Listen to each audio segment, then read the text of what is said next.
शुक्लाम्बरधरं विष्णुं शशिवर्णं चतुर्भुजं प्रसन्नवदनं ध्यायेत् सर्वविघ्नोपशान्तये।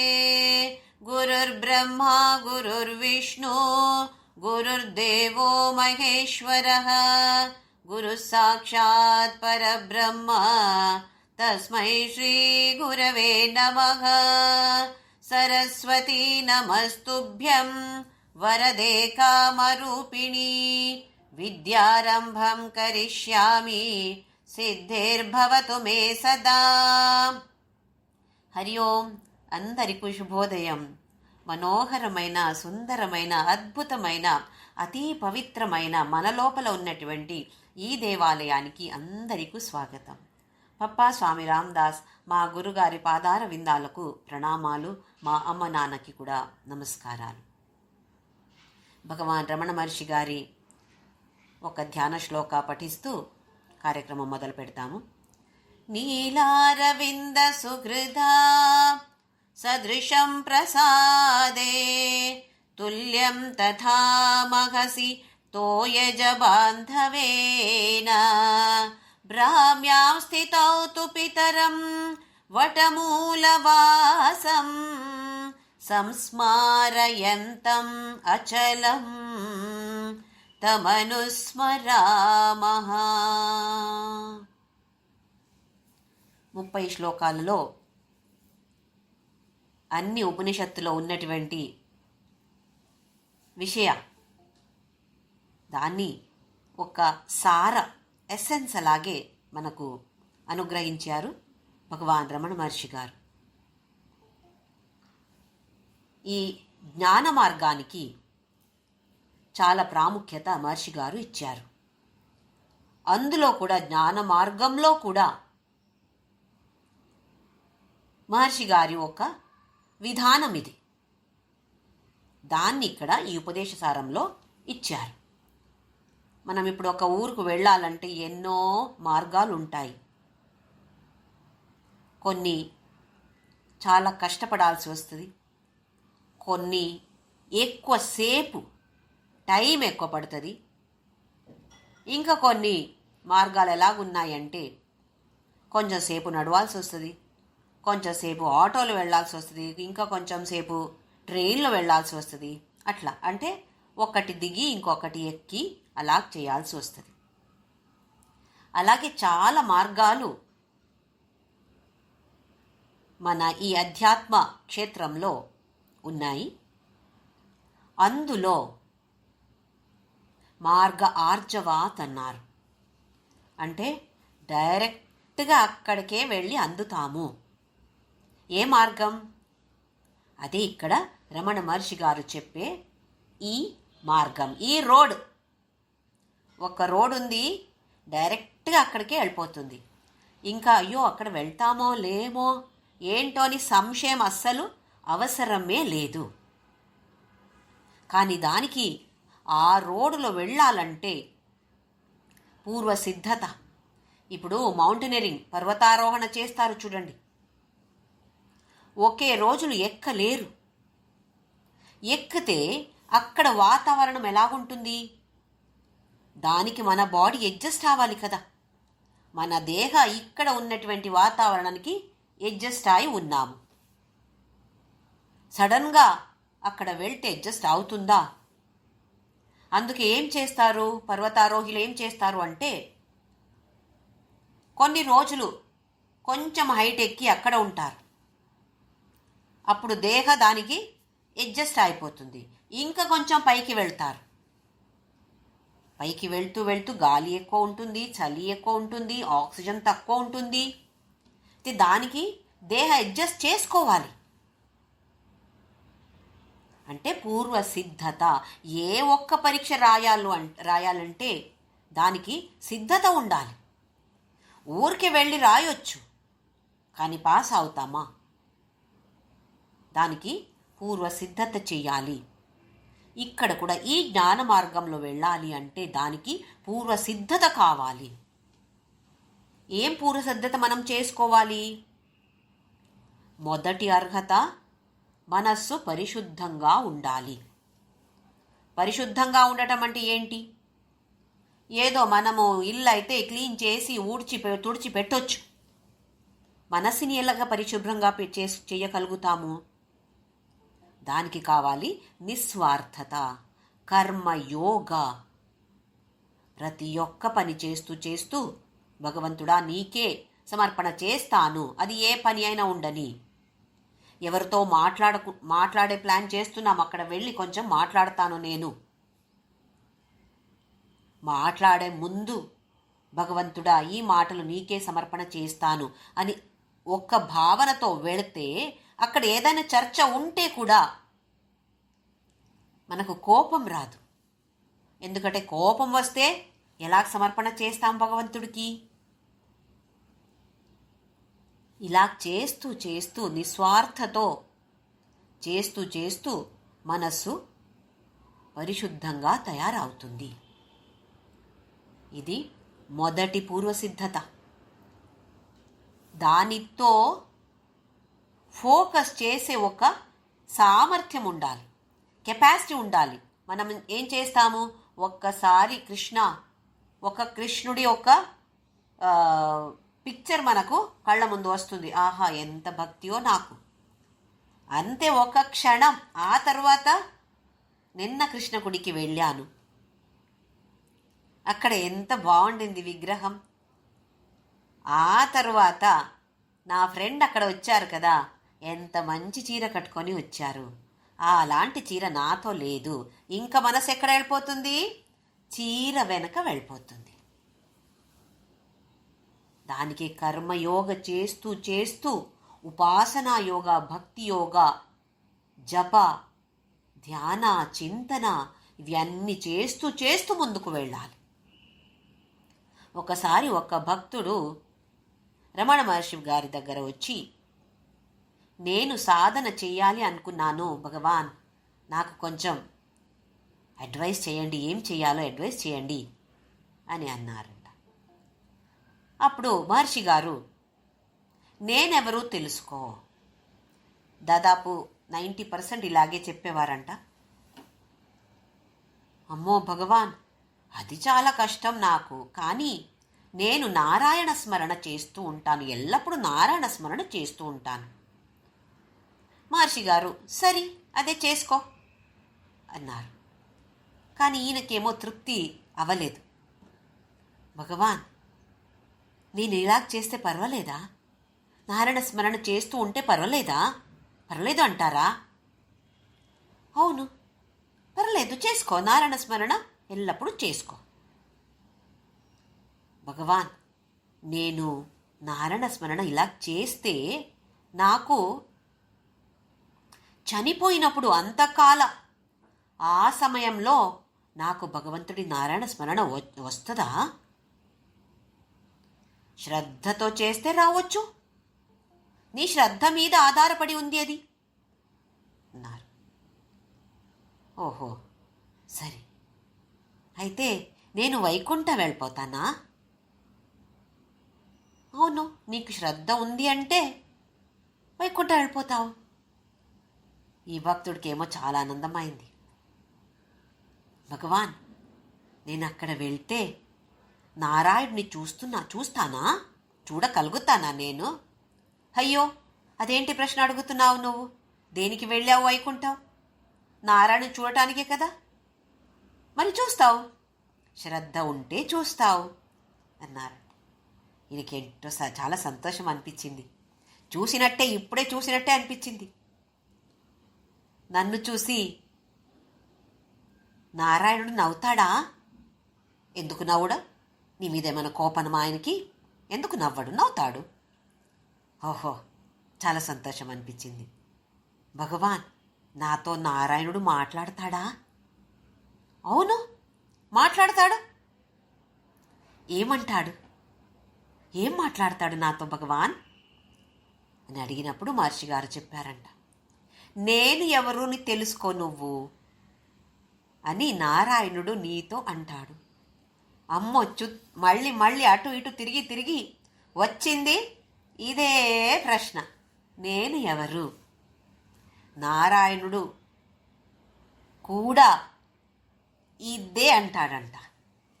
మనమేమో చనిపోయిన తర్వాత నేను వైకుంఠ వెళ్ళాలి, కైలాస వెళ్ళాలి అనుకొని ఉంటాము. అక్కడ వెళ్తే కూడా వెనక తిరిగి రావాల్సి వస్తుంది. ఎప్పుడు వరకు మనకు నేను ఎవరు అని తెలీదో అప్పుడు వరకు మనము మళ్ళీ మళ్ళీ ఈ చక్రవ్యూహంలో పడాల్సిందే. ఇది మనకు మహర్షి గారు ఈ ఒక్క డైలాగ్తో మనకు చూపిస్తున్నారు. వైకుంఠం వెళ్తే ఓహో అయిపోయింది అని అనుకోవద్దు. అక్కడ వెళ్తే కూడా ఆ భగవంతుడు కూడా అదే చెప్తాడు, నేను ఎవరుని తెలుసుకో నానా నువ్వు అని అంటాడంట. అయితే చాలా మంచి ఒక సంభాషణ ఇది మనకు. ఓహో, నారాయణుడు చూస్తే అయిపోయింది, ఇంకా ఏంటి, నాకు జన్మము లేదు మరణము లేదు అని అనుకోవద్దు. నేను ఎవరుని ఎప్పుడు తెలుసుకుంటావో అప్పుడు మాత్రమే మోక్షం, అప్పుడు మాత్రమే ఆ చక్రవ్యూహం నుండి నువ్వు బయటపడతావు.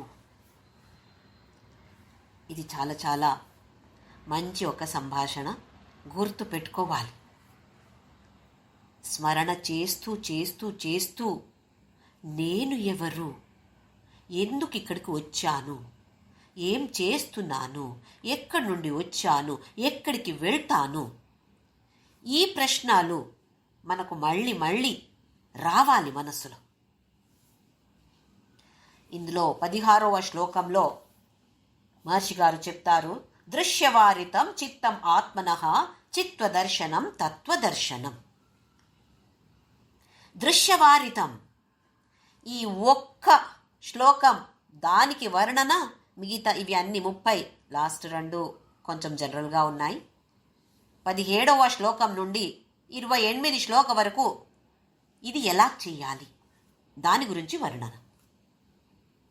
దృశ్యవారితం, బయట ప్రపంచంలో ఏమేం చూస్తావో, ఇక్కడ దృశ్య అంటే ఒట్టి చూడటం అని కాదు, ఏమి గ్రహిస్తున్నామో అది ఏ జ్ఞానేంద్రియమైనా ఉండొచ్చు. వినడం ఉండొచ్చు, తినడం ఉండొచ్చు, అంటే వాసన తీసుకోవడం ఉండొచ్చు, రుచి తీసుకోవడం ఉండొచ్చు, ఏదైనా. దాన్ని అక్కడికక్కడికే వదిలేసేయాలి. ఎలా వదిలేయడం అంటే ఏంటి? దాని గురించి ఎక్కువ ఆలోచన చేయకూడదు. కానీ మనమేం చేస్తున్నాము? దాని గురించే ఎక్కువ ఆలోచన చేస్తూ ఉంటాము. అందుకే కదా మనకి ఇంత దుఃఖ సుఖ ఇవి అన్నీ వస్తాయి. ఏదో ఒక మంచి ఘటన జరిగింది అంటే మనకి ఎంతో సంతోషం. అదే ఏదో ఒక చిన్న ఘటన, ఏదో ఎవరిగో చిన్నగా అపమానం చేశారనుకోండి, అమ్మో ఎన్ని రోజులు మనస్సు అందులోనే పడి ఉంటుంది. అయ్యో దుఃఖం, అయ్యో కష్టం. దాన్ని అక్కడికే వదిలేయాలి. సరే, బయట చూసాము, అది వదలడం కొంచెం సులభమేమో, కానీ మళ్ళీ మనస్సులో మనకు ధ్యానానికి కూర్చుంటే అదే దృశ్యాలు మళ్ళీ మళ్ళీ మళ్ళీ మళ్ళీ ఎవరైనా ఏమైనా చెప్పారనుకోండి, అదే మళ్ళీ మళ్ళీ వినపడుతుంది మనకు. కళ్ళు మూసుకొని ధ్యానానికి మొదలు పెట్టామో, అప్పటి వరకు ఏమి లేదు, బాగానే ఉన్నాము, అప్పుడే పెద్ద అటాక్ చేస్తున్నాయి అన్ని ఆలోచనలు. మనస్సు అంటే మనకు నిర్ధారాలు మనసులో తీసుకుంటాము, ఆలోచన చేస్తాము, చింతన చేస్తాము, అన్ని చేసేది మనస్సులోనే కదా. దీన్ని కూడా మనస్సులో ఏమేమి వస్తాయో దానికి కూడా మనము దాని వెనక వెళ్ళకూడదు. అయితే ఏం చేయాలి? ఒక్క 5 నిమిషాలు పొద్దున లేదా సాయంత్రం ఎప్పుడో వీలైతే 2 పూట కూడా ఒక్క టైం పెట్టుకోవాలి. ఒక 5 నిమిషాలు చాలు. కూర్చొని ఏ నామస్మరణ ఏమీ వద్దు. ఊరికే నేను ఎవరు, ఈ ప్రశ్న అడిగి మనస్సు ఎక్కడైనా అటు ఇటు తిరుగుతుంది అంటే గమనించాలి. ఓహో, మనస్సు ఎక్కడికో వెళ్ళిపోతుంది, దీనికి పేరు విక్షేప. మనస్సు బయటికి తిరగడం మొదలు పెడుతుంది, దీనికి పేరు విక్షేప. అది అవ్వకూడదు. అభ్యాసేన తు కౌంతేయ వైరాగ్యేణ చ గృహ్యతే. అభ్యాసం, ప్రాక్టీస్ చేయాలి. ఏదో ఇవాళ ప్రాక్టీస్ చేస్తాను, అయ్యో రేపు అవ్వదు, ఎక్కడికో వెళ్ళాలి, ఇంకొక వారం కుదరదు, మళ్ళీ ఒక వారం తర్వాత ఇంకొక 5 నిమిషాలు చేస్తే అలా కుదరదు. ఎక్కడ వెళ్తే కూడా ఒక 5 మినిట్స్ మనకు దానికి రిజర్వ్గా పెట్టొచ్చు. ఇలా ప్రయత్నం చేద్దాం. ఎందుకంటే మహర్షి గారు చెప్పారు డైరెక్ట్ పాత్ ఇది అని. అయితే నామస్మరణ అంతా వదలాలా? లలితా సహస్రనామం ఏం వద్దా? అవి అన్నీ చేద్దాము. దేన్ని కూడా వదలాలి అని చెప్పలేదు మహర్షి గారు. అవి అన్ని సిద్ధత అలాగే ఉండని. దానితో ఒక్క 5 నిమిషాలు ప్రయత్నం ఎందుకు మనము చెయ్యకూడదు? అప్పుడు ఈ విషయాలు మనకు గుర్తుకి రావాలి. ఒక 2-3 ఉదాహరణ చెప్తాను. లాస్ట్ క్లాస్లో కూడా చెప్పాము, చూసాము మనము. ఒక అద్దం ముందు మనము నిలబడితే మన మొహం, అక్కడ మనం ఉన్నాము అంటే ఒరిజినల్, అసలి, దానికి బింబ అని పేరు. ఒక అద్దం ఉంటుంది, ఆ అద్దం లోపల మన ప్రతిబింబం కనపడుతుంది. అయితే 3 విచారాలు ఉన్నాయి ఇక్కడ: బింబ, అద్దం, అద్దంలో కనపడే ప్రతిబింబ. ఈ ప్రతిబింబానికి ఏమైనా గుణాలు ఉన్నాయా? ఏమైనా ఉంది అనిపిస్తే అది ఆ ప్రతిబింబానిది కాదు. అది అద్దంలో నుండి కొన్ని గుణాలను తీసుకుంది, ఇంకా ఈ బింబం నుండి కొన్ని గుణాలని తీసుకుంది, అంతే. అది ఒరిజినల్ కాదే, అది నిజంగా అక్కడ లేదు. నిజంగా ఉండటం బింబం మాత్రమే, కానీ మనకు ఉండినట్టు కనపడుతుంది. అదే ఈ అద్దం క్లీన్గా లేదు అంటే ఆ ప్రతిబింబ కూడా ఎలాగెలాగో ఉంటుంది, క్లియర్గా కనపడదు. లేదా కొన్ని వెరైటీ అద్దంలో వస్తాయి కదా, పెద్దగా కనపడతాయి, లావుగా కనపడుతున్నాము. నిజంగా లావుగా ఉన్నామా? నిజంగా పొడవుగా ఉన్నామా? లేదు. అది ఈ అద్దంలో ఉన్నటువంటి ఒక గుణం, దాన్ని ఆ ప్రతిబింబ తీసుకుంది. ఇప్పుడు ఒక చిన్న అమ్మాయిని ఇలాంటి ఒక అద్దం ముందు నువ్వు నిలబడి చూడు నాన్న అంటే పెద్దగా కనపడితే భయపడుతుంది. అమ్మో నాకేమైంది, ఎందుకు నేను ఇలాగున్నాను అని ఏడవటం మొదలు పెడుతుంది.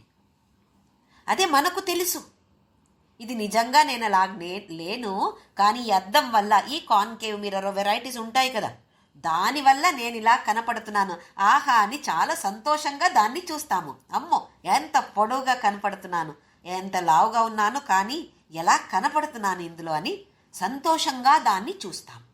ఎప్పుడు ఆ ప్రతిబింబ నిజంగా నేను కాదు అని తెలిసినప్పుడు. లేదు అంటే మనకు కూడా కొంచెం భయం వేస్తుంది. అవునా, ఇంత లావుగా అయినా నేను అని భయం వేస్తుంది కదా. అలాగే మనం ఇక్కడ ఇప్పుడు ఈ దేహ, ఈ మనసు, ఈ బుద్ధి అని నేను అని మనము ఒక తప్పు కల్పనలో పడి ఉన్నాము. అందుకే మనకు చాలా కష్టాలు, దుఃఖాలు అన్నీ ఉంటాయి. ఎప్పుడు మనకు ఇది నేను కాదు, నేను అలాగే అనుకున్నాను అంతే అని ఎప్పుడు తెలుస్తుందో అప్పుడు ఈ దుఃఖాలు ఏమీ ఉండవు.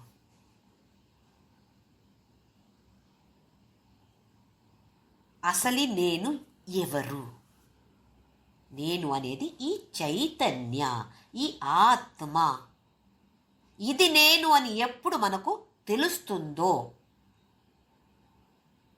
ఆ తరువాత మనకు దుఃఖాలు ఉండవు, కష్టాలు ఉండవు. కష్టాలు వస్తాయి, కానీ అది కష్టాలు అని అనిపించదు. ఇది ఒక్క ఉదాహరణ. ఇంకొక ఉదాహరణ, మనం ఇప్పుడు ఒక గిన్నెలో నీళ్లు పెట్టి దాన్ని బయట పెడితే అక్కడ సూర్యుడి ప్రతిబింబం మనకు కనపడుతుంది. ఆ నీళ్లల్లో చిన్నగా కనపడుతుంది. అదే ఒక చెరువులో, అక్కడ కూడా అదే సూర్యుడి ప్రతిబింబం మనకు కనపడుతుంది. ఒక నదికి వెళ్తే అక్కడ ఎలాగుంది ఇది ప్రతిబింబం, ప్రవహించినట్టు అటు ఇటు పైన కింద అయినట్టు కనపడుతుంది. సముద్రానికి వెళ్తే అక్కడ కూడా అదే సూర్యుడి ప్రతిబింబ ఇంకొక విధంగా మనకు కనపడతాయి. సూర్యుడు ఒక్కటే, కానీ ఎన్ని ప్రతిబింబాలు ఉన్నాయి?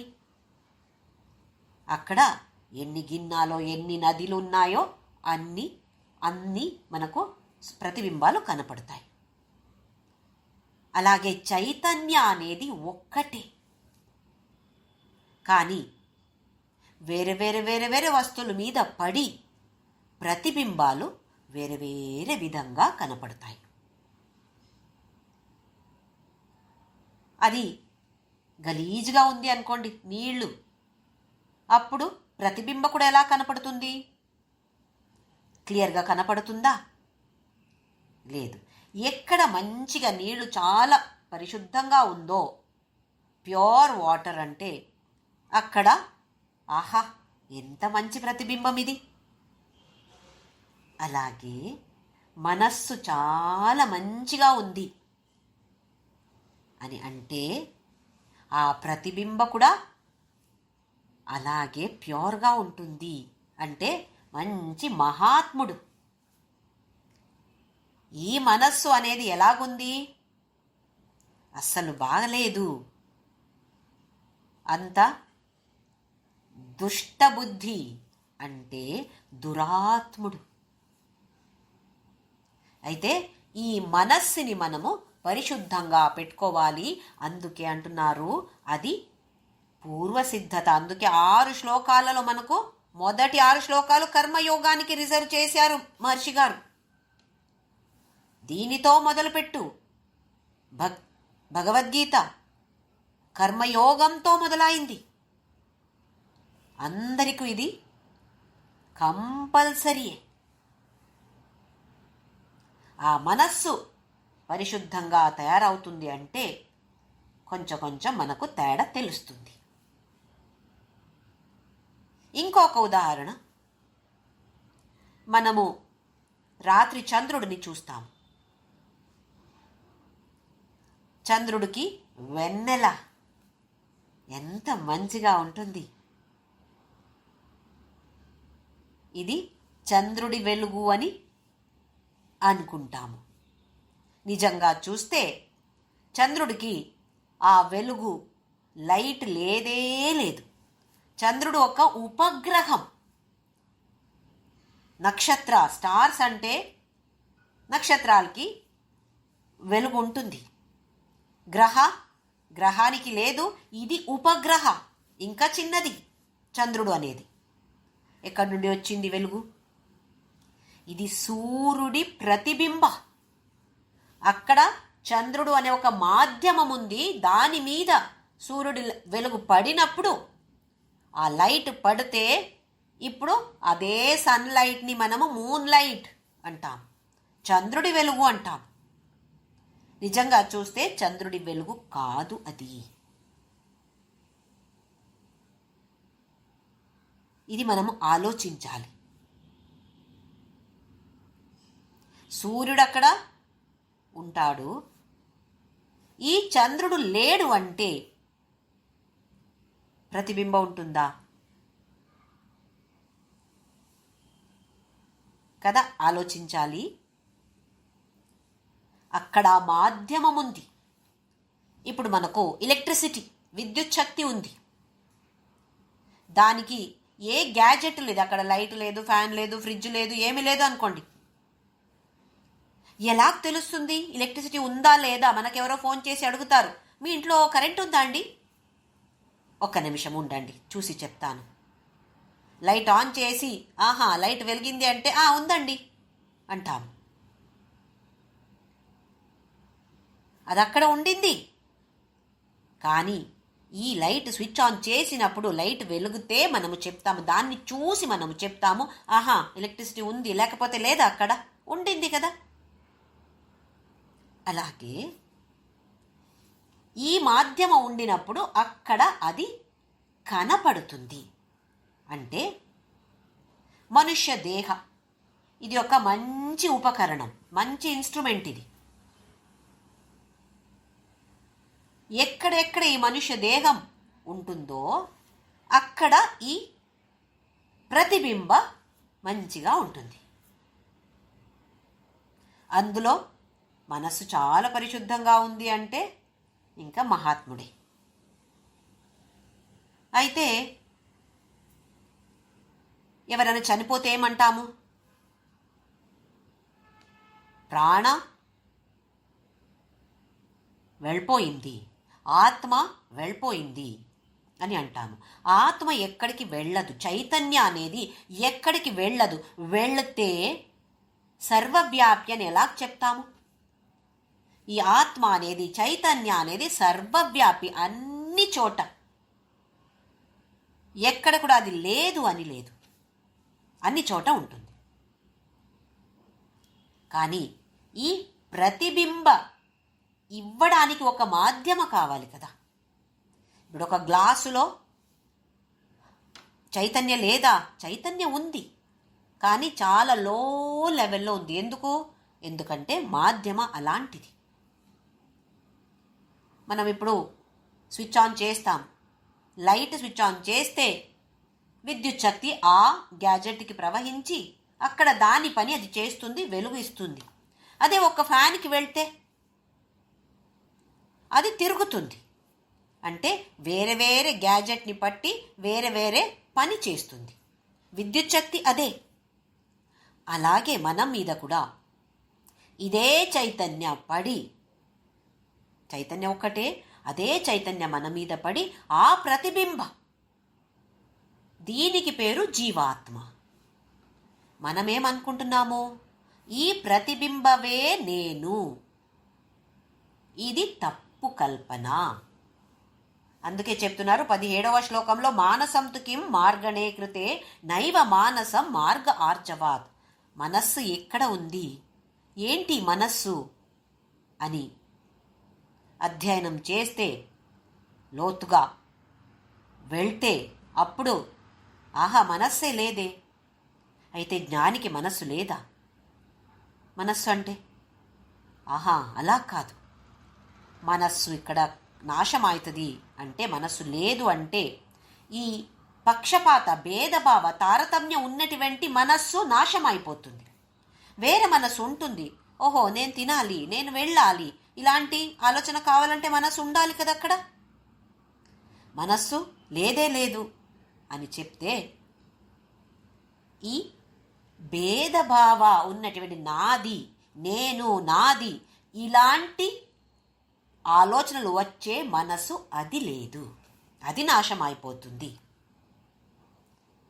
అహమయం కుతో భవతి చిన్వతః ఐ పతతి అహం నిజ విచారణం. ఎక్కడి నుండి నేను అనేది వస్తుంది అని విచారణ చేయాలి. ఇక్కడ 3 స్టేజెస్ చెప్తారు. మొదటి స్టేజ్ ఏంటంటే, మొత్తం విశ్వం అంటే నాకు ఆలోచనల ఒక్క మూట.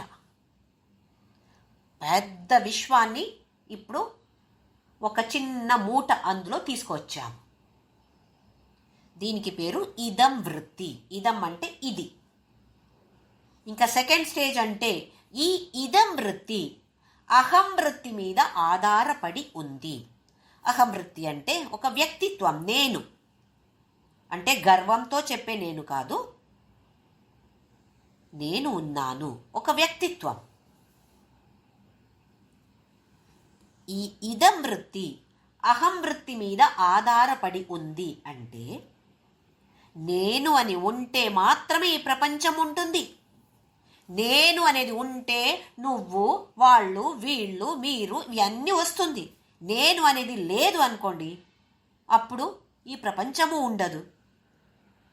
నువ్వు, మీరు, ఇంకొక వస్తు ఏది కూడా ఏమి కూడా ఉండదు, ఎవరు ఉండరు. అంటే ఈ ఇదం వృత్తి అనేది అహం వృత్తి మీద ఆధారపడి ఉంది. ఇది 2వ స్టేజ్. ఇంకా 3వ స్టేజ్ ఏంటంటే, ఈ అహం వృత్తి అనేది ఎక్కడి నుండి వస్తుంది? ఇది కూడా అహమయం కుతో భవతి చిన్వతః అయ్యా పతతి అహం, ఇది కూడా లేదే, మనస్సు పడిపోయింది, ఆ అహం వృత్తి అనేది కూడా లేదే, ఎక్కడి నుండి వస్తుంది? ఇది నిజ విచారణం అన్నారు. ఇంకా తర్వాత శ్లోకంలో అహమినాశభాజి అహం అహంతయా స్ఫురతి హృత్స్వయం పరమపూర్ణ సత్. ఎప్పుడు ఈ ఇదం వృత్తి పడిపోయింది, అహం వృత్తి పడిపోయింది, అప్పుడు ఏముంది? ఒకటే ఉంది, నేను అనే ఆ చైతన్యం, అది మాత్రమే మిగిలింది. అందుకే ఉపనిషత్తులో నేతి నేతి నేతి, ఇది కాదు, ఇది కాదు, ఇది కాదు, ఇది కాదు, ఆహా ఇది నేను అని చెప్తుంది. అన్ని ఉపనిషత్తులు అది వస్తుంది. అయితే అహమి నాశభాజి, ఈ అహం అంటే అహం వృత్తి ఎప్పుడు నాశం అవుతుందో అప్పుడు ఇంకొక అహం, అది ఒరిజినల్ అహం, అప్పుడు స్ఫురతి, మంచిగా షైనింగ్ ఉంటుంది. అంటే ఏం పాలిష్ చేసినట్టు కాదు, ఆ జ్ఞానం వస్తుంది. హృత్స్వయం పరమపూర్ణ సత్. ఇక్కడ పూర్ణ సత్ అంటే పూర్ణంగా ఉండటం, అన్ని చోట ఒక్కటే, చాలా లేవు. ఎన్నో మనుషులు, ఎన్నో జీవులు ఉంటారు, కానీ చైతన్యం అనేది ఒక్కటే. మనకు ఆభరణాలు, బంగారంతో ఎన్నో ఆభరణలు చేసుకోవచ్చు. ఇంకా మళ్ళీ దాన్ని ఇది ఇచ్చేసి, జ్యువెలర్స్కి ఇచ్చేసి, ఇది వద్దండి ఇంకా వేరే ఒక్కటి చైన్ కొత్త డిజైన్ చేసి ఇవ్వండి అంటాం. ఆ బంగారం, అందులో మార్పు ఏమీ లేదు, అదే బంగారం, కానీ వేరే ఆభరణ, వేరే డిజైన్, వేరే నామ, వేరే రూప. పేరిప్పుడు దానికి ఒక గొలుసు అని పెట్టవచ్చు. డిజైన్ వేరు, రూప వేరు, నామ వేరు, కానీ అదే బంగారం. అలాగే ఇదే చైతన్యం వేరే వేరే వేరే వేరే చోట వేరే వేరే పేరుతో, వేరే వేరే రూపంతో ఉంటుంది. 21వ శ్లోకం. ఇదమహం పదాభిఖ్యమన్వగం అహమిలీనకేప్యలయ సత్తయా. ఇదం అహం పదాభిఖ్యం. ఇప్పుడు ఈ చైతన్య దేని గురించి చెప్తున్నారు? 20 శ్లోకంలో స్ఫురతి అన్నారు కదా, అహం అహంతయా అని. స్వ అక్కడ స్ఫురతి ఏది షైన్ అవుతుందో, అహం అంటే అహం పదాన్ని దీనికే ఉపయోగిస్తున్నారు. మనం దేనికి ఉపయోగిస్తున్నాము? నేను అనేది ఈ ప్రతిబింబానికి ఉపయోగిస్తున్నాము. కానీ నిజంగా చూస్తే నేను అనేది ఈ చైతన్యమే, ప్రతిబింబ కాదు. కనపడే దేహ కాదు, మనస్సు కాదు, బుద్ధి కాదు. కానీ ఏది కనపడటం లేదో, ఆగమన నిర్గమన లేదు, రావడం పోవడం దేనికి లేదో, ఎల్లప్పుడూ శాశ్వతంగా ఉంటుందో, దానికి పేరు ఇదం అహం పదాభిఖ్య. ఈ పద దేన్ని చూపిస్తుంది? ఈ శాశ్వతంగా, నిర్వికారంగా, నిర్గుణంగా, నిర్వికల్పంగా ఉన్నటువంటి చైతన్యాన్ని చూపిస్తుంది ఈ అహం అనే పదం. అహమి లీనకే అపి అలయ సక్తయ. ఇక్కడ మొదటి అహమి అంటే అహం వృత్తి. అహం వృత్తి ఏమవుతుంది? లీనమైపోతుంది. నేను అంటే జ్యోతి, నేను అంటే ఒక టీచరు, నేను అంటే ఒక తల్లి, నేను అంటే ఒక భార్య. ఇవి అన్నీ అహం వృత్తి. మనము నిద్రపోయినప్పుడు, బాగా నిద్రపోతున్నాను, ఆ నిద్రలో ఆ క్షణంలో నేను అంటే ఎవరు అని గుర్తుంటుందా మనకు? అన్నీ మర్చిపోతాం. బాగా నిద్ర నుండి లేచిన తరువాత ఆహా, ఎంత బాగా నిద్రపోయాను, ఎంత సంతోషంగా ఉండింది అని అనిపిస్తుంది. ఆ సమయంలో అహం వృత్తి అనేది లీనమైపోయింది. లీన అంటే నాశ కాదు, ఇది చూశాము. లీన అంటే మళ్ళీ వచ్చేస్తుంది. ఎప్పుడు? నిద్ర నుండి లేచినప్పుడు అహం వృత్తి మళ్ళీ రెడీ.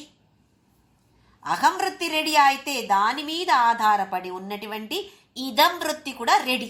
ప్రపంచం కూడా మళ్ళీ వచ్చేసింది. మళ్ళీ ఇవాళ ఏం చేయాలి అవి అన్నీ గుర్తుకొచ్చేస్తుంది.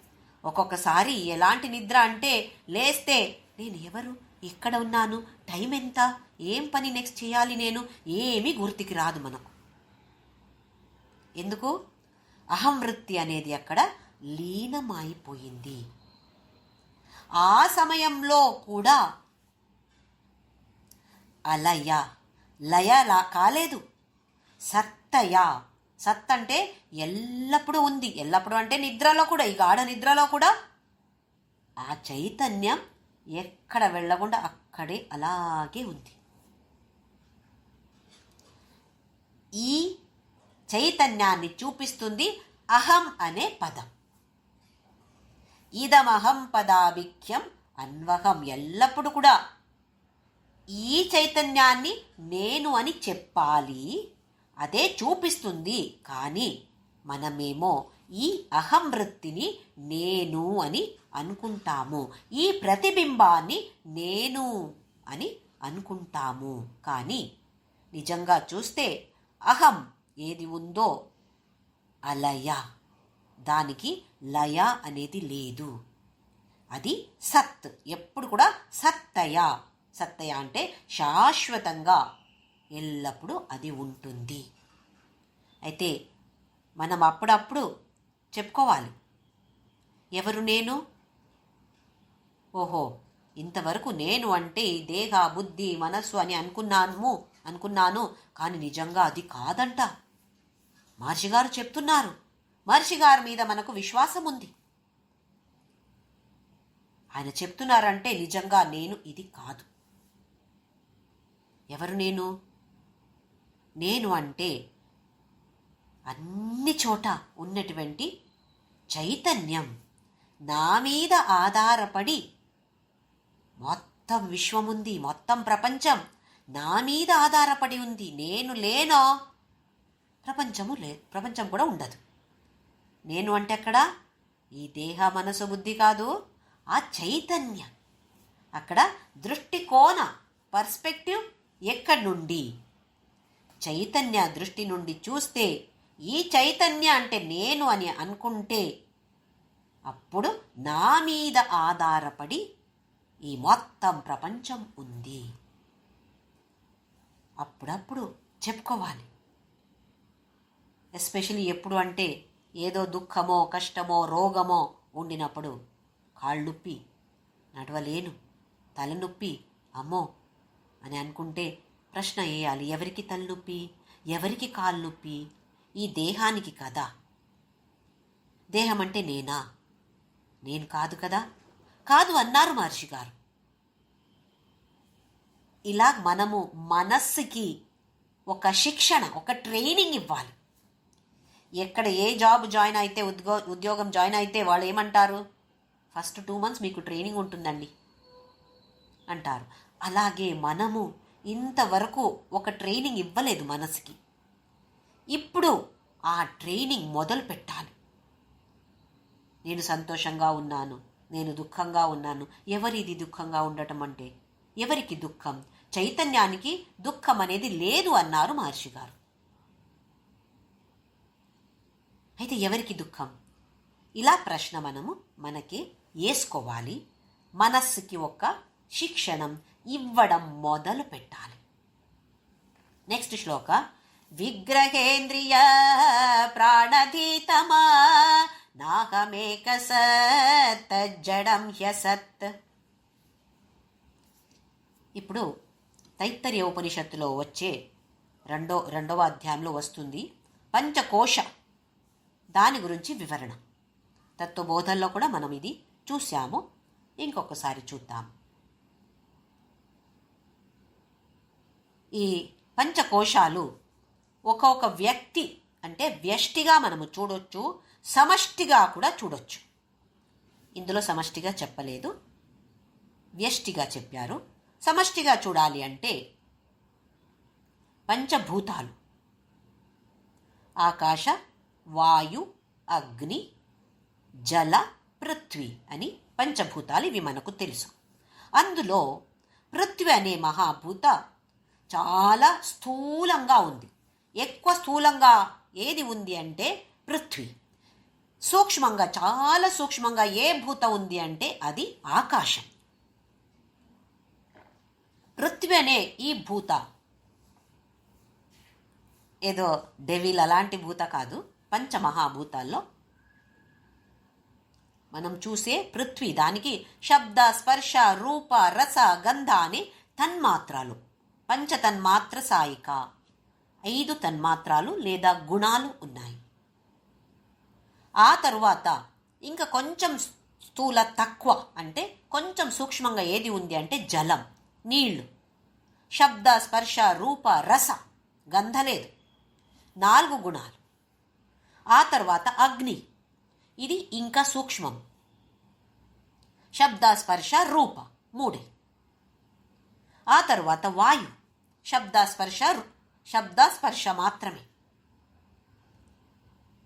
ఇంకా చాలా సూక్ష్మమైనది ఆకాశం, శబ్ద మాత్రమే.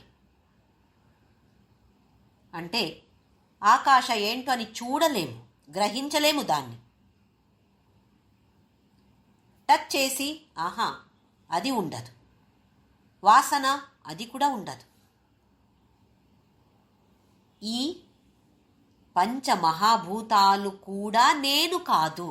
మనోబుద్ధ్యహంకార చిత్తాని నాహం నచ శ్రోత్ర జిహ్వే నచ ఘ్రాణనేత్రే నచ వ్యోమ భూమిర్న తేజో న వాయుః చిదానందరూపః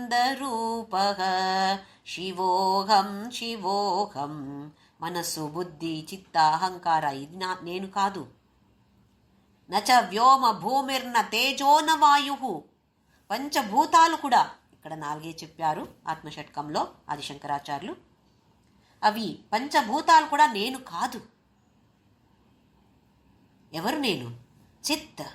చిత్ అంటే ఆ ప్రజ్ఞ, చైతన్య. ఇది నేను. మంగళమయ శివుడు నేను. ఇది సమష్టితో చూస్తే పంచమహాభూతాలు నేను కాదు. ఇప్పుడు ఒక్కొక్క వ్యక్తి అంటే వ్యష్టి అంటాము. వ్యష్టితో చూస్తే విగ్రహ, ఇంద్రియ, ప్రాణాధి, తమః ఇది నేను కాదు, నా అహం.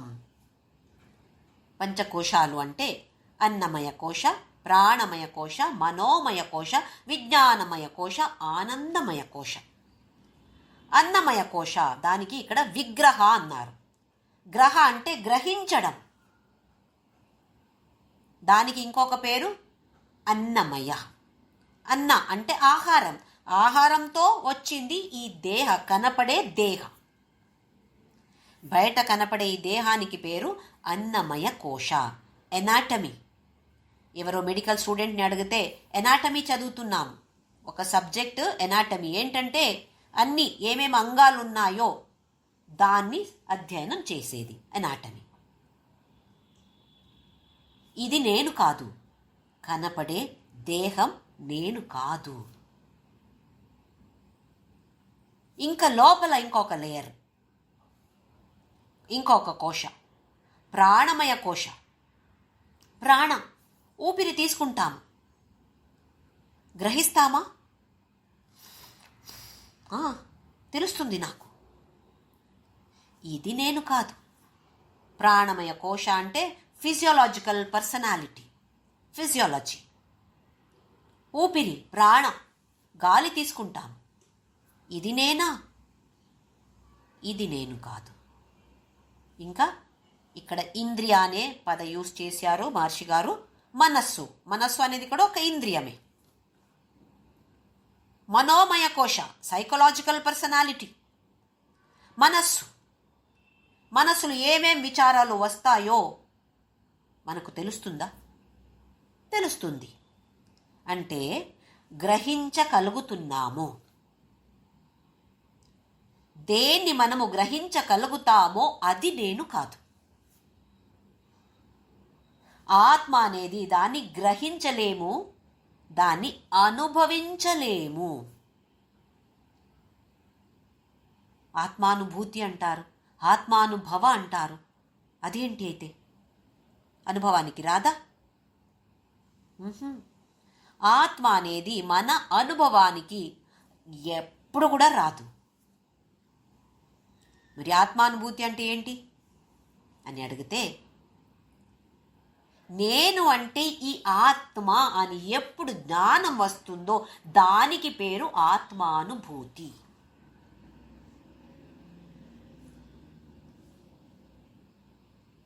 గ్రహించలేము దాన్ని. అందుకే ఇది కాదు, ఇది కాదు, ఇది కాదు, ఇది కాదు అని చెప్పేసి ఓహో ఇంక ఏం మిగిలిందో అది నేను. ఇక్కడ 3వ కోశం మనోమయ కోశ, మనస్సు.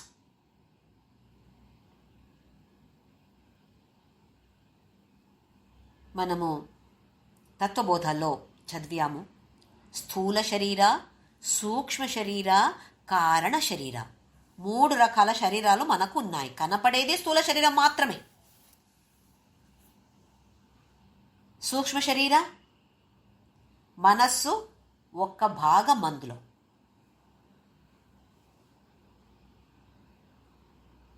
సూక్ష్మ శరీరము కూడా పంచభూతాలే. అపంచీకృత పంచభూతై కృతం అని చదివాము. సూక్ష్మ శరీరం కూడా పంచమహాభూతాల నుండే వచ్చింది.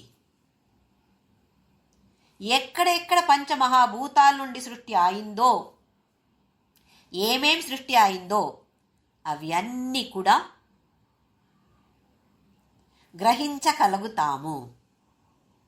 దీనికి పేరు మూర్త. అందుకే చూడండి, గుడికి వెళితే మూర్తి, కృష్ణుడు మూర్తి ఎంత బాగుంది అని అంటాము. కృష్ణుడి విగ్రహం అంటాము, కృష్ణుడి మూర్తి అంటాము. మూర్తి అంటే, విగ్రహం అంటే దేన్ని మనము గ్రహించగలుగుతామో దానికి పేరు విగ్రహ లేదా మూర్తి. ఏది గ్రహించలేమో దానికి అమూర్త. చైతన్య అనేది అమూర్త, మూర్త కాదు. అది అంటే భౌతికంగా వచ్చింది. భూతం పంచభూతాల్లో భూతాల ద్వారా వచ్చింది. కనపడుతుంది. దృశ్య అంటే ఒట్టి చూడటం అని కాదు, వినడం ఉండొచ్చు, లేదా స్మెల్ తీసుకోవడం ఉండొచ్చు, టేస్ట్ తీసుకోవడం ఉండొచ్చు, ఏదైనా స్పర్శ, ఏదైనా ఇంద్రియంతో మనము గ్రహించగలుగుతామా? అవును, మనస్సుని గ్రహించగలుగుతాం మనము. అయితే ఇది నేను కాదు. చైతన్య అనేది మనము చూడలేము. అది పంచభూతాల నుండి సృష్టి అయిన ఒక వస్తు కాదు. ఇంకా దానికి సవికార, నిర్వికార. చైతన్య అనేది నిర్వికార. మన దేహం అనేది నిర్వికారమో. పుట్టినప్పుడు ఎలాగున్నాము, ఇప్పుడు ఎలాగున్నాము, రోజు రోజు మార్పులు వస్తాయి. ఒక్క జీవకోశం కూడా వస్తూ ఉంటాయి అంటారు డాక్టర్లు. మనస్సు అనేది అన్నమయ కోశ అనేది భౌతికమైంది, కనపడుతుంది, సవికారం, మార్పు. రెండోది ప్రాణమయ కోశ. ఊపిరి ఒకే అలాగుంటుందా? లేదు. మనకు గ్రహించగలుగుతామా? అవును, గ్రహించగలుగుతాము. అందులో మార్పు వస్తూ ఉంటుందా? అవును, సవికార. అయితే ఇది నేను కాదు. మూడోది మనస్సు. మనస్సు అనేది గ్రహించగలుగుతామా? అవును, గ్రహించగలుగుతాము. మార్పు ఉంటుందా మనస్సులో? అమ్మో, ఇప్పుడు ఎంత సంతోషంగా ఉంటే ఇంకా నెక్స్ట్ మూమెంట్ అమ్మో ఎంతో దుఃఖం. మార్పులు వస్తుంటాయి. అయితే ఇది నేను కాదు. ఇంకా నాలుగోది ధి. విగ్రహ, ఇంద్రియ, ప్రాణ, ధి. ధి అంటే బుద్ధిశక్తి. ఇది నేను కాదు. Rational personality, intellectual personality. ఇది నేను కాదు. బుద్ధి తెలుస్తుందా మనకు? గ్రహించగలుగుతామా? ఓహో, నాకు ఇది తెలుసు, నాకు ఇది తెలీదు, గ్రహించగలుగుతామా? అవును. అయితే ఇది నేను కాదు. మార్పు, ఇవాళ చెప్పింది అన్నీ అర్థమైంది. రేపు అవునా, ఇది నిన్న చెప్పారా, గుర్తుకు రావట్లేదే, ఏం బుద్ధికి సరిగా ఎక్కలేదు అని అంటామా? అయితే బుద్ధిలో కూడా మార్పు వస్తుంది. సవికారం అది. ఇది నేను కాదు. ఇంకా తమహ అనే పదం ఉపయోగించారు ఇక్కడ మహర్షి గారు. ఆనందమయ కోశ. నిద్రపోయినప్పుడు ఏమీ తెలియదు, అందుకే అంధకారం అంటాము. తమ, ఏమీ తెలీదు కదా. అందులో కూడా మార్పు ఉంటుంది. దాన్ని గ్రహిస్తాము మనము. తరువాత ఓహో, నాకు ఏమీ తెలియలేదు, దాన్ని గ్రహించామా? అందులో మార్పు వస్తుందా? అవును. అయితే ఇది నేను కాదు. అందుకే అంటున్నారు విగ్రహ, ఇంద్రియ, ప్రాణ, ధీ, తమః నా అహం. ఇది నేను కాదు. ఏకసత్, నేను ఒక్కడే, ఏకంగా ఉంటాను. సత్, ఎల్లప్పుడూ ఉంటాను.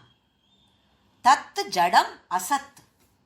అవి అన్ని పంచకోశాలు ఉన్నాయి కదా, అవి అన్నీ కూడా అసత్. అసత్ అంటే ఎప్పుడో ఒక్కొక్కసారి కనపడుతుంది, శాశ్వతంగా ఉండట్లేదు. సత్తుకి ఆపోజిట్ అసత్. ఉండొచ్చు, కొంచెంసేపు, కొన్ని సంవత్సరాలు ఉండొచ్చు, ఆ తర్వాత మళ్ళీ అదృశ్యమైపోతుంది. ఒక్కటే ఉంటుంది. ఒకసారి 10 మంది ఫ్రెండ్స్ నదిలో పడవ, బోట్లో కూర్చొని అటువైపు వెళ్తారు. పెద్ద ప్రవాహం ఉండింది, కానీ వాళ్ళకు అక్కడ వెళ్ళాల్సింది. వెళ్ళారు. వెళ్ళిన తరువాత మనమందరూ వచ్చామా, ఒక్కసారి చూద్దాం అని లీడర్ కౌంట్ చేయడం మొదలుపెట్టాడు. 1, 2, 3, 4, 9 ఉన్నారు. అయ్యో, 10 మంది బయలుదేరాము, 9 మంది ఉన్నాము. ఇప్పుడు ఎవరో ఒక్కరో నీళ్లలో పడి చనిపోయారు. ఇంకొకడు చెప్పాడు, నేను కౌంట్ చేస్తాను, నువ్వు తప్పు కౌంట్ చేశావు, నేను కౌంట్ చేస్తాను అని మళ్ళీ 1, 2, 3, 4, 9. అయ్యో, అందరూ ఏడవటం మొదలుపెట్టారు. అప్పుడు ఒక వ్యక్తి వచ్చి, ఎందుకు ఏడుస్తున్నారు మీరు అని అడిగాడు. మేము 10 మంది బయలుదేరాము, ఇప్పుడు 9 మంది మాత్రమే ఉన్నాము, అందుకు ఏడుస్తున్నాము. ఈయన చూశాడు, 10 మంది ఉన్నారు ఇక్కడ, సరే నేను కౌంట్ చేస్తాను అని 1, 2, 3, 4, 10 మంది ఉన్నారు మీరు. ఎంత సంతోషమైందో వాళ్ళకందరికీ. ఎవరు చనిపోలేదు, మేము ఊరికే ఏడ్చాము, 10 మంది కూడా ఉన్నాము అని సంతోషంగా వెళ్ళిపోయారు. అలాగే మనము కూడా ఈ ఇంద్రియాలు నేను, ఈ మనస్సు, బుద్ధి, చిత్త, అహంకార నేను అని 9 మంది మాత్రమే ఉన్నాము అనుకున్నాము. 10 మంది, 10th పర్సన్ ఎవరది? నేను. ప్రతి ఒక్కరు కూడా కౌంట్ చేసేప్పుడు ఏం చేశారు? వాళ్ళని కౌంట్ చేయలేదు, మిగతా అందరిని కౌంట్ చేసి వాళ్ళని వదిలేశారు. అందుకే 9 మాత్రమే వచ్చింది. మనం కూడా అలాగే ఉన్నాం. ఆత్మ అనేది అది నేను. అయ్యో, ఇంతవరకు అది ఉంది అని కూడా తెలియలేదు. ఎవరో చనిపోతే ఆత్మ పోయిందంట అంటారు, అప్పుడు తెలుస్తుంది ఒక ఆత్మ ఉంది అని, అంతే. లేకపోతే తెలియట్లేదు. అది నేను అని తెలియక అయ్యో ఎంతో దుఃఖం పడ్డాను. దుఃఖ సంసార అంటాను. సంసారం అంటే దుఃఖం కాదు, కానీ మనకు ఈ తప్పు కల్పన ఉంది కదా, ఈ తప్పు భావనతో మనము జీవిస్తూ ఉన్నాము. అందుకే మనకు అన్ని కష్టాలు, అన్ని దుఃఖాలు. అయితే ఆ అహం వృత్తి, దాన్ని అక్కడ మనస్సు, దాన్ని అక్కడ వదిలేయాలి. దృశ్యవారితం. ఒకసారి ఒక పోలీసు ఒక ఊరికి వెళ్తాడు ఒక దొంగడిని పట్టుకోవడానికి. వెళ్ళినప్పుడు ఒక వ్యక్తి కనపడ్డాడు. ఆయనతో చెప్పాడు, నేను ఇలా ఇలా దొంగడిని వెతుకొని వచ్చాను, నేను సాయం చేస్తాను మీకు అని ఆ వ్యక్తి ఈ పోలీస్తో అన్ని చోట వెళ్తాడు. ఈ పోలీస్ ఒక బ్యాంకు వెళ్తాడు, ఇంకొక బార్బర్ షాప్ వెళ్తాడు, వేరే వేరే వేరే వేరే చోట వెళ్ళి అడుగుతాడు, ఈ వ్యక్తి తెలుసా మీకు? ఓహో, ఆ వ్యక్తి ఇప్పుడే కొంచెం సేపు వెనక చూసాం మేము అని అందరూ కూడా చెప్పారు. కానీ రాత్రి వరకు ఈ పోలీస్కి ఆ దొంగడు ఎవరని తెలియలేదు. ఈ వ్యక్తికి బాయ్ చెప్పి వెళ్తాడు. నిజంగా చూస్తే ఈ వ్యక్తియే దొంగడు. ఆ వ్యక్తి ఈ పోలీస్తో కలిసి దొంగడిని వెతుకుతాము అని వెళ్ళాడు. ఇదే తత్వం మనకు. మనస్సుని పట్టుకొని వెతుకుతాను అంటే అవట్లేదు. అందుకే ఆ మనస్సు ఎలాంటి మనస్సు? భేదభావ ఉన్నటువంటి మనస్సుతో వెతికితే ఈ దొంగడు మనకు దొరకడు. అన్ని పట్టుకోవాలి అంటే పరిశుద్ధమైన మనసు కావాలి. ఆ ఫోకస్ చేసే కెపాసిటీ దాన్ని పెంచుకోవాలి.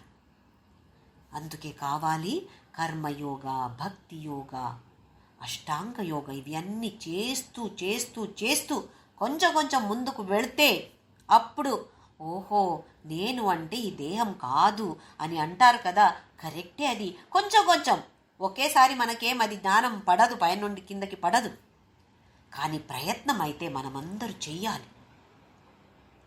అయితే రోజు కొంచెం సేపు కూర్చొని ఏదైనా ఆలోచన అక్కడ వస్తుంది అంటే దాని వెనక వెళ్ళకూడదు.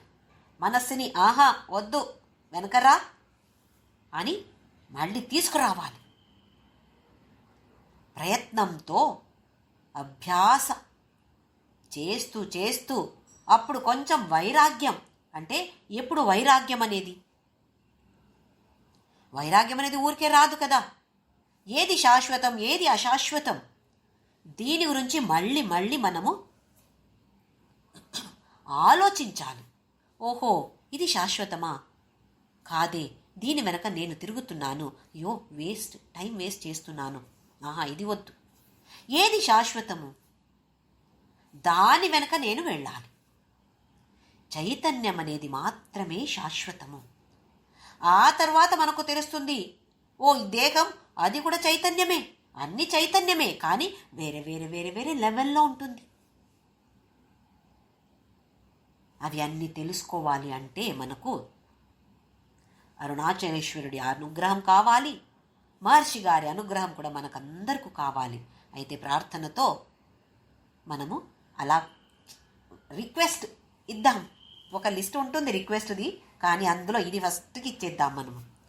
అరుణాచల శివ అరుణాచల శివ అరుణాచల శివ అరుణాచల అరుణాచల శివ అరుణాచల శివ అరుణాచల శివ అరుణాచల అరుణాచల శివ అరుణాచల శివ అరుణాచల శివ అరుణాచల అరుణాచల శివ అరుణాచల శివ అరుణాచల శివ అరుణాచల. నమో రమణాయ నమో రమణాయ నమో రమణాయ నమో నమో నమో రమణాయ నమో రమణాయ नमो रमणाय नमो नमो नमो रमणाय नमो रमणाय नमो रमणाय नमो नमो नमो रमणाय नमो रमणाय नमो रमणाय नमो नमो।